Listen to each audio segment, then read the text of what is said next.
Tapi gue suka banget dengan Granger-nya, karena kalau kita lihat dari komposisi mereka, ini front to back banget juga. Tinggal mereka butuh apa tadi? Sesuatu yang bisa, ya utility, which is Digi sekarang, dan juga mungkin range yang lebih banyak, biar bisa synergize properly dengan seorang Cecilion. Mainnya beneran full front to back, dan bener banget nih dari... tapi no, actually Valentina yang masuk gold lah. Valentina yang gold, dan udah ada juga Alice yang bisa dive. Nah, oke, menarik banget nih. Suka dari keduanya. Suka. Gue suka. Suka ya. Oke, tapi kalau ngelihat dari Digi nih yang muncul ya kali ini ya. Diginya di sini untuk nangkep ke arah Matilda kalau mau kabur di first time Kagura juga bisa. Dan semua sisi yang dikeluarin oleh tim OP bisa dinetralkan ya. Dengan time journey sendiri. Secara main jarak jauh seharusnya ini bisa dimenangkan oleh RRQ Sena sih. Cuman ya pengen lihat aja Valentinnya nanti di tangan Taka kan? Di Taka berarti bakal main di gold juga, ini bakal bisa menang range lawan Alice berarti buat di gold.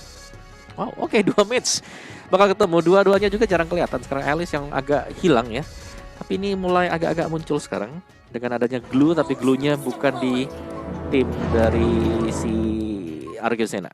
Oke, mari kita langsung masuk aja ke Land of Dawn untuk game yang kedua di dalam match ketiga hari ini. RRQ Sena, apakah mereka bisa mendapatkan 2-0 atau mungkin OP dengan pick-pick mereka sekarang yang sangatlah unik ya, bisa mendapatkan equalizer dan bisa mendorong gamenya mungkin masuk ke dalam game yang ketiga. Sekarang kita lihat aja, udah ada movement yang sangat agresif dari seorang Ercan yang maju ke depan menggunakan guiding wind-nya. Red Triple terpaksa untuk menggunakan retribution di menit yang pertama, tapi udah ada damage yang dikeluarkan. Masih ada Kel juga yang maju ke depan, tapi kelihatannya kedua timnya gak ada kill sama sekali dan bakal langsung diamankan Little Wonder-nya oleh seorang Red Triple. Ini pagi-pagi udah mulai pada rusuh di antara keduanya, tawuran tak bisa dihindari, tapi pintarnya dari keduanya nggak ada korban jiwa. Ini banyak banget loh yang udah keluar dari flickernya Ercan, dan sekarang di area bawah Dede Bocang melawan Taka. Ini mungkin yang kita tunggu-tunggu juga ya.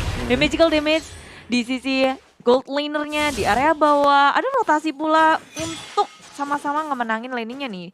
Vinsmoke Rico bersama dengan Ercan. Tapi inilah dia, Taka udah balik dulu. Semuanya pasti penasaran nih, nanti Taka bakal ngambil ultimate yang mana juga kan. Tinggal pilih.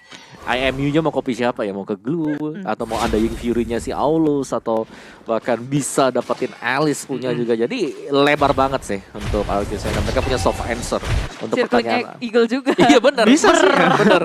Semua jawaban tipis sudah punya nih buat RRQ Sena. Tapi kalau di early game ini kayaknya bakal pasif sih ya, mungkin sampai neutral objektif pertama, tapi itu pun juga kayaknya untuk RRQ mereka mainnya bakal agak lebih safe aja sih. Kayak mereka udah punya Cecilion dan juga Granger, mending tunggu sampai mid game-nya dimana mereka udah mendapatkan sedikit power spike. Kalau di awal soalnya kalau tabrak-tabrak di sini, kalian bisa mendapatkan keunggulan yang sangat besar yang sudah maju ke arah depannya menggunakan Yin yang overturn-nya juga. Di sini Fuzzy juga maju ke depan menggunakan slam pas-pas. Udah ada Death Sonata yang dikeluarkan tapi tidak bisa mendapatkan siapa-siapa di arah belakangnya. First Blood sudah diamankan tapi udah ada pertukaran di mana jungler ditukar untuk mid laner. Wow, tiba-tiba aja ada 2 hilang tapi maju ke arah depan lagi Fuzzy dengan ada Glue. Maju ke arah depan, ini dia. Grab ke arah banana tumpang. 2 fight itu semuanya dari si Fuzzy loh. Fuzzy bener. Dengan hanya opening untuk Glue ya. Karena split, grab, dia sekali aja nangkep ke arah dari jungler. Hero yang tipis, ini udah bermasalah banget. Belum lagi nanti udah punya Molten Essence, udah bisa lengket ke sana. Dan itu akan lebih cepat lagi kalau dapetin assist, dapetin point kill. Nah ini yang tadi baru aja dibahas sebelum neutral objektifnya. Kayaknya RRQ sana mending jangan tabrak dulu sih kalau di early game, karena pressure yang dimiliki oleh seorang Kagura bersama juga dengan Glue ini wow banget sih. Actually Ercan juga sih dengan Matilda. Jadi di early game bakal RRQ agak kesusahan. Tapi kalau misalnya kita tunggu sampai mid game, Cecilion dan juga Granger mendapatkan power spike, bisa terbalik loh. Bisa fully malahan RRQ yang kontrol temponya. Ya, belum waktunya untuk RRQ fight karena OP mereka udah sigap banget. Siap, Ercan dipercaya diri, dia punya damage early. So belum dikeluarkan Ercan, time-nya belum bisa untuk ditangkap oleh tim RRQ. Dia masih bisa kabur, flicker digunakan. Dan RRQ emang harus berfokus untuk farming sih. Farming aja diganggu gitu kan, karena mid pressure-nya ini yang udah dimiliki oleh OP. Lihat aja Ercan dari tadi sangat aktif sebagai roamer ini, dimana Vinsmoke dia tuh belum bisa lah karena dia lebih fokusnya ke arah cover. Benar. Jadi dari pressure-nya masih dipegang banget oleh OP. Yes, satu hal yang pasti adalah bahwa di sini Ozzy N1 secara level dia jauh banget. Dia udah unggul 2 level. Windtalker bakal didapetin sama Aulus. Ini berarti kalau objective wise Iya, di sana Warlord masih bisa melakukan flicker untuk kabur dan ternyata itu 3 ultimate ya. Oke, 2 ultimate yang digunakan di arah atas juga. Fuzzy yang sudah menggunakan split-splitnya tidak bisa mendapatkan siapa-siapa, tapi Vinsmoke sudah langsung setengah HP dikeluarkan. Banana bakal menjadi sasaran berikutnya di sini di mana udah ada split-split yang connect, tapi Banana flicker ke dalam turret yang membawa Fuzzy dan terpaksa Fuzzy harus melepaskan sasaran dia.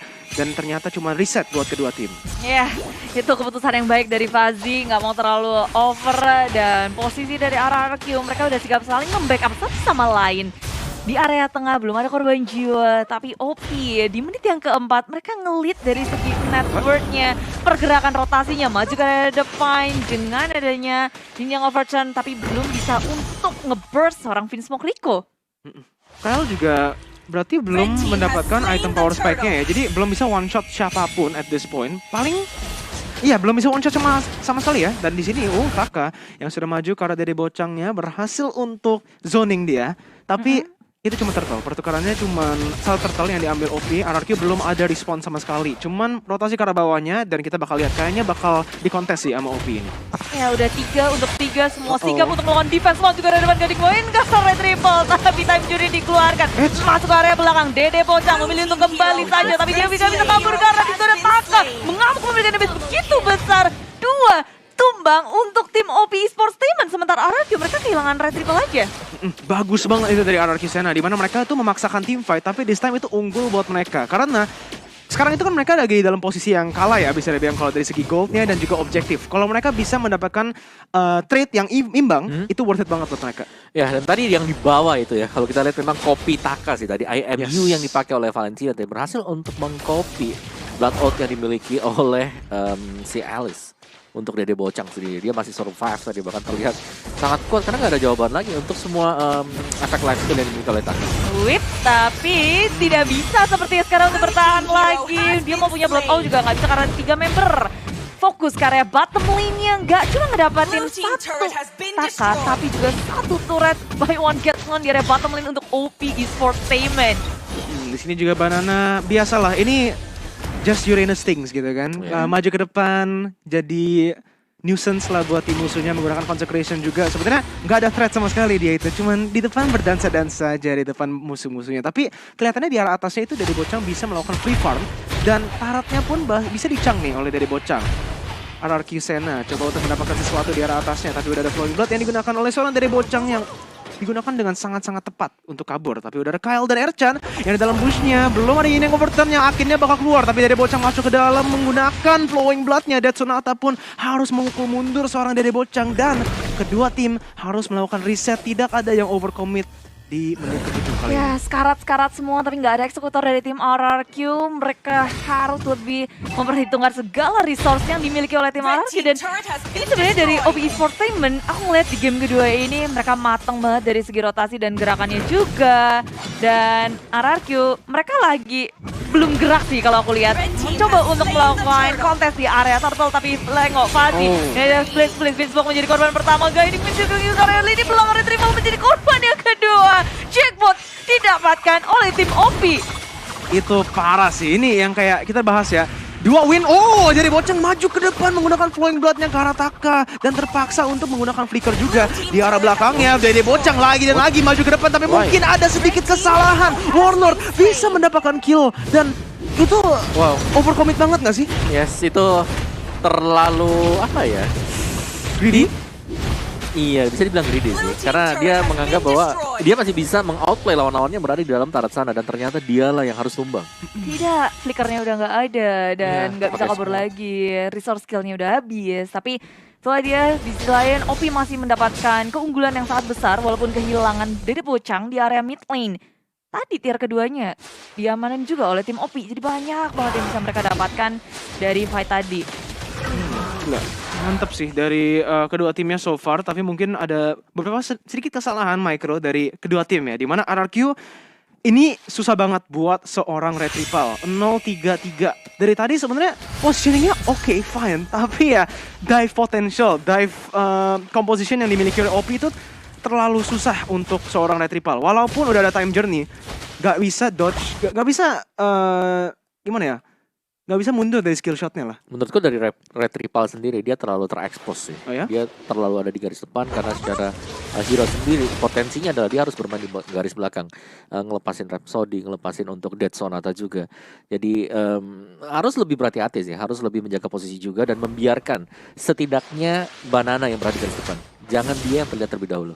Oke, jadi kita mungkin dari keduanya RRQ sana posisinya yang harus direvaluasi, dan kalau untuk OP Sportainment jangan terlalu greedy. Di arah bawah juga udah ada pertukaran yang sangat baik di mana OP bisa mendapatkan pressure dan tidak ada jawaban dari RRQ sana, cuma melakukan trading aja di arah atasnya. Kelihatannya trade tier 2 tarat di bawah akan dilakukan oleh OP untuk tier 1 yang di atas.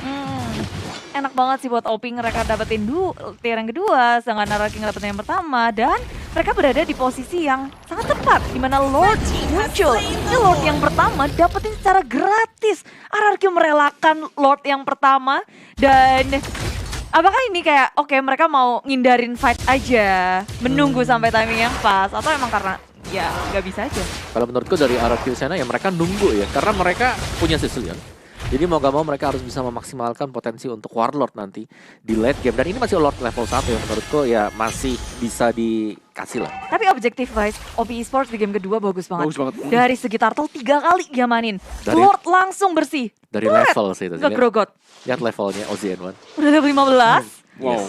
Yeah, maksimal level udah didapetin, makin percaya diri lagi, maju ke area depan. Tengok turret 3 hapek-hapek aja udah hilang, roto di tengah. Gila, ini iya parah banget sih. Bagus banget dari OP Sportainment yang udah melakukan evaluasi dan juga execution yang lebih baik ya kan. Kayak gameplaynya sama kayak game pertama, tapi this time eksekusinya yang dilakukan oleh OP Sportainment yang mantep banget. Kelihatannya bakal menjadi siege lagi untuk OP Esport. Mereka coba untuk melakukan push terhadap 3 wave. Di arah bawah juga ada 1v1 yang dilakukan dari Bocang versus Taka, di mana Taka yang berhasil mendapatkan keunggulan di sana, dan mungkin OP tidak bisa melakukan siege lagi ke arah base turretnya. Cuman tier 2 turret yang di arah tengah yang bakal diamankan.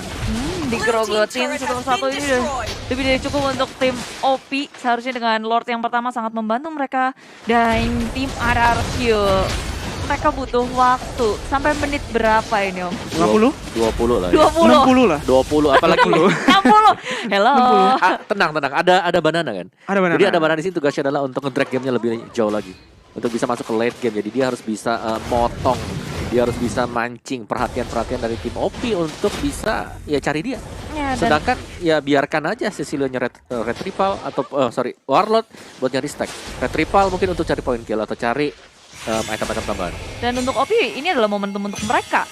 Mereka udah ngelit dari segala macam, dan waktu untuk kalian juga set alarm kalian kayak tanggal 18 Februari MPL akan dimulai. Ini season ke-9 kick off di hari Jumat, Sabtu, dan Minggu. Jadi kalian harus tiap Jumat Sabtu Minggu pantengin MPL, Senin Selasa Rabu Kamis MDL. Gila, hashtag we own this. Dan di sini udah ada sedikit tas yang dilakukan oleh RRQ berlima loh semuanya ya. Tapi mereka nge-hold. Jadi make sense ya sebenarnya, kayak mereka ngapain? Mereka cuma jangan panik. Taunting sedikit, jangan panik. Tunggu. Ya, secara komposisi hero ini late game kan buat RRQ sana, late game banget lah. Ya ada Cecil udah pastilah. Ini nanti stacknya kalau banyak bakal sakit banget. Tapi wow, banyak juga itu ya minion. Dikumpulin buat seorang Warlord. Tapi kita lihat coba pada itemnya tadi. Kelihatan nggak ada mungkin power spike yang sudah disampai oleh player RRQ? Belum ada ya. Belum. Mereka masih butuh 1-2 item lagi untuk bisa ngebalikin. Dan ini Lord level 2 Enhanced. masih tetap gratis buat OP. Masih bisa dikasih juga. Berarti ini kan momentum punya OP ya. Lagi timingnya mereka banget. Mereka pegang game kedua ini. Dan PR buat mereka adalah ya gimana caranya untuk eksekusi masuk ke dalam ini. Tapi masuk ke area depan. Tengok seorang diri Fazi udah dibuka langsung split-splitnya, tapi tidak dilanjutkan. Dia hanya nge-zoning out, dia magerin aja RRQ Sena untuk nggak masuk ke area dari Lord yang kedua. Lord kedua udah akan berjalan langsung di area tengah. Semua lane akan langsung juga. Ini momen buat mereka sih. Momen buat OP ya. Karena momen buat OP. OP di sini power spike-nya udah paling maksimal, hampir maksimal lah. Sedangkan dari RRQ Sena mereka masih bisa berkembang lagi. Jadi kalau ini bisa ditahan sama RRQ Sena, iya besar kemungkinan ini masih everybody's game. Oke, mari kita lihat di sini OP Sportainment. Kyle sudah menerima banyak banget damage dari arah tengahnya. Enhanced Lordnya sudah mulai masuk ke dalam tier base turretnya. Di arah bawah juga udah ada split push yang dilakukan oleh OP Sportainment dan 1 turret berhasil diamankan.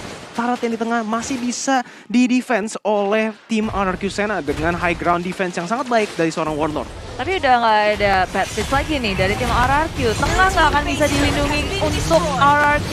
Mereka di area depan sudah datang dengan blood out-nya. Banana mencoba untuk menahan, tapi Time Journey dibuka ke pop up. Satu tumbang dari Bocang, tapi kalau juga hilang di area tengah, di area atas. Losian sangat-sangat low. Ionic Ace dibuka, Banana mencoba untuk mengejar ke area depannya. Fuzzy, split dikeluarkan, dan OP memilih untuk mundur secara teratur.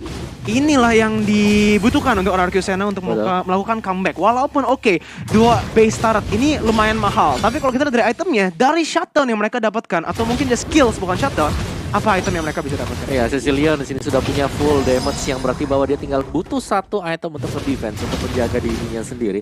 Grangernya juga bahkan udah akan mengarahkan Mortal, dan tadi dengan pemain-pemain yang ditumbangkan, ini berarti bahwa untuk Valentina, untuk Taka, dia udah siap banget, dia udah punya Winter Trancher. Yang pasti dia juga punya self defense mechanism. Jadi OP tadi mereka terlalu maju. Iya.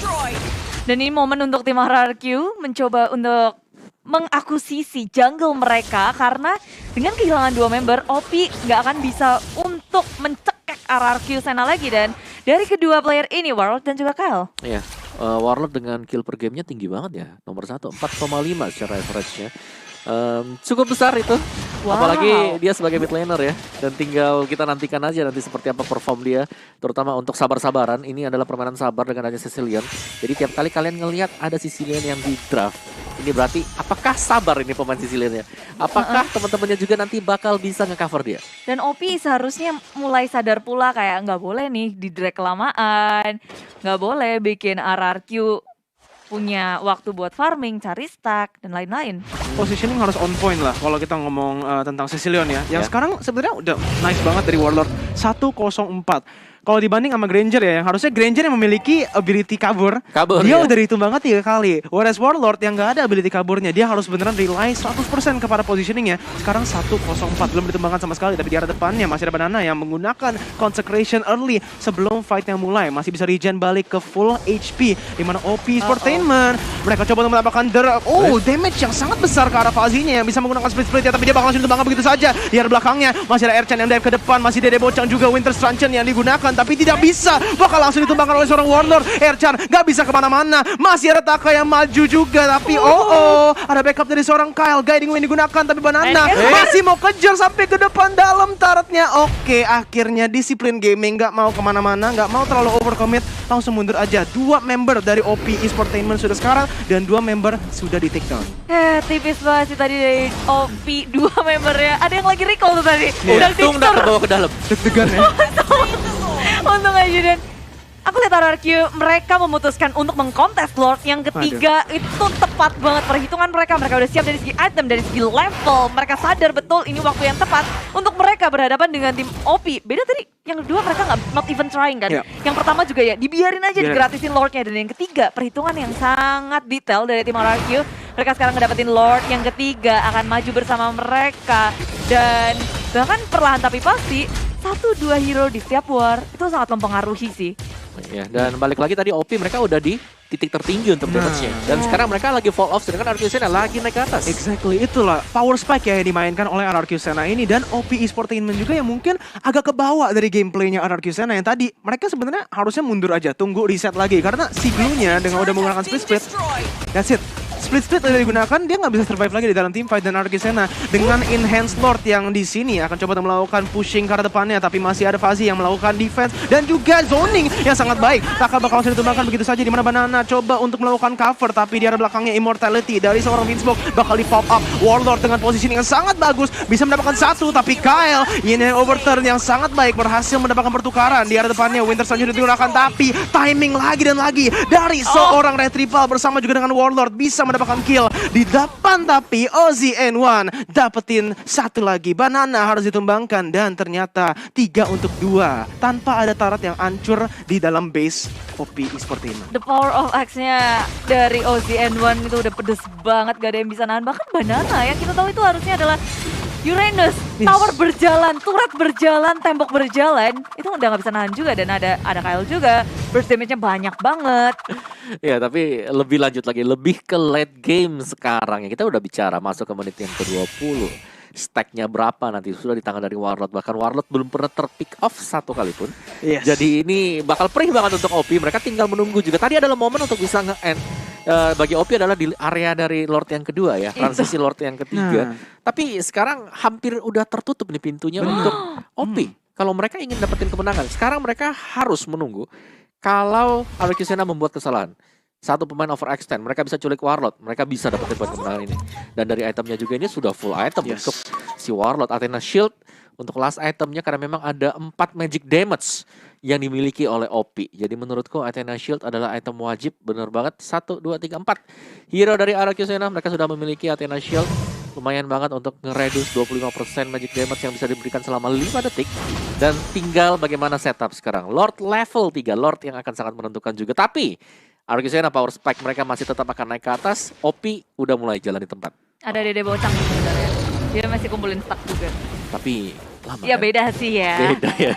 Terus dia bisa nahan-nahan juga. Jadi sama-sama ini game menit ke-20. RRQ lebih diunggulkan. Tapi kalian yang lagi nonton di sini coba hashtagnya mana RRQ Jaya-Jaya. Viva RRQ. Viva RRQ. Dan OP Always FYP. Banjirin kolom komentar karena sesaat lagi kita akan melihat tawuran antara RRQ dan juga OP. Maju ke area depan, split dikeluarkan tapi time juri sudah di pop up oleh Vinsmoke Rico. Maju ke area belakang, masih terlalu low mundur ke area belakang tapi dia dibocak maju dari depan dengan flowing bloodnya. Blood dikeluarkan, terkopi sudah. Tapi di area depan sana maju terus Ersan mencoba untuk menahannya. Dan Dede bocah bersama OCN1. Tengok the power of Ark menghantam 3 player dari tim RRQ. Double kill didapatkan oleh OCN1 dan tim OP Esports Statement. Mereka masih memiliki momentum ini. War yang masih terus berlangsung. Iya, di sini banananya yang tidak bisa ditumbangkan. Masih ada spesifikasi yang menggunakan flowing blood juga. Dan dia bakal langsung ditumbangkan begitu saja. Tapi udah ada immortality-nya. Warlord di arah belakang. Kiting dengan sangat baik. Dan ini bakal menjadi pertukaran. Apakah mereka bisa melawan defense-nya? Warlord Sanguine Close. Apa-apaan? Masih bisa clearing minionnya. Winter Sun jadi arah depannya. Double kill sudah diamankan. Triple kill. Looking for more. Immortality masih ada. OZN1 masih bisa kabur di sini. Tapi sekarat sekali. Terpaksa untuk mundur. Dan RRQ masih di dalam game yang kedua. What the heck, itu apa-apaan tuh? Omawa positioning dan teamworknya sih gila. Iya, tapi sayang sekali juga dari OP mereka terlalu terkumpul. Tampak mereka terburu-buru ingin melakukan akhir dari permainan ini. Dan mereka terpunish. 2 hero harus hilang, Ercan bersama dengan Fazi. Yang menurutku mereka tadi bisa belok sebenarnya. Mereka bisa kembali untuk berusaha mendapatkan Lord. Ya, tapi kayak oke, this is the time 3 member hilang, RRQ cuma ada Warlord, tapi Warlord itu sama dengan banyak ya. Banyak ya. Dia punya pasukan, kelelawar, Bad Impact. Sebenarnya ya, kalau kita ngomongin game ini nih, Bude sama Omawa, ini cuman battle of 2 players. Kalau masuk late game ini, Cecilion sama Aulus. Yang dua-duanya belum ditumbangkan, ya kan? Kalau misalnya tadi di team fight-nya OZN1, dia bisa maju ke depan, dia bisa deketin orang, pasti damage-nya gede banget. Tapi kalau Warlord bisa survive, dia yang menang gitu. Jadi kayak ini cuman battle dari dua orang ini. Siapa yang maju, siapa yang ngelakuin damage duluan? Kalau Warlord bisa kiting, OZN1 harus mundur. Tapi kalau OZN1 masuk ke dalam range-nya bersama juga dengan timnya, mereka bisa wipe out RRQ. Timing dari kedua pentolan ini, RRQ dan juga OP. Tapi kalau ngelihat dari menit ke-22 ini dengan RRQ yang membawa Lord yang ketiga level 3 udah terenhance full atribut. Mereka bakal masuk ke area tengah, sedangkan dari OP mereka masih memutar otak nih. Oke, kita harus bisa nge-push atasnya. Udah ada Dede Bocang tapi tengahnya tengok di situ. Dari time journey-nya udah dibuka oleh Digi. Jadi satu resource sudah dihilangkan. Sudah terbait oleh tim OP. OP akan melakukan defense di area tengah. Tercharge maju ke area depan. Banana ngejoring member dari tim OP. Di time journey di pop up. Red Triple-nya hilang. Pastinya nggak bisa untuk bertahan lagi. Tapi tim RRQ berfokus maju ke area depan. Enik Edge dikeluarkan. Dan dari Lord of Dede Bocang nge-clearing minion yang ada di area tengah. Tapi kebalikannya tumbang dari area shopping. 2 member down. Tapi Taka sebagai balasannya maju ke area depan dengan Undying Fury membersihkan dari area tengah. Oke, Dede Bocang maju ke depan, coba mendapatkan re-engage di sini di mana Ozzy N1 masih bisa tarik ulur game ya. Dede Bocang, Flowing Blood digunakan untuk kabur, masih ada gerobaknya, harus di-clearing, tapi damage dari seorang Bad Impact. Dede Bocang maju ke depan, tapi base-nya bakal langsung ditargetkan. Winter Truncheon digunakan dan base-nya bakal diamankan lagi dan lagi. 2-0 untuk sang Raja RRQ Sena. Lihat tuh, gimana? Gimana? Itu dari celebration-nya. Oh.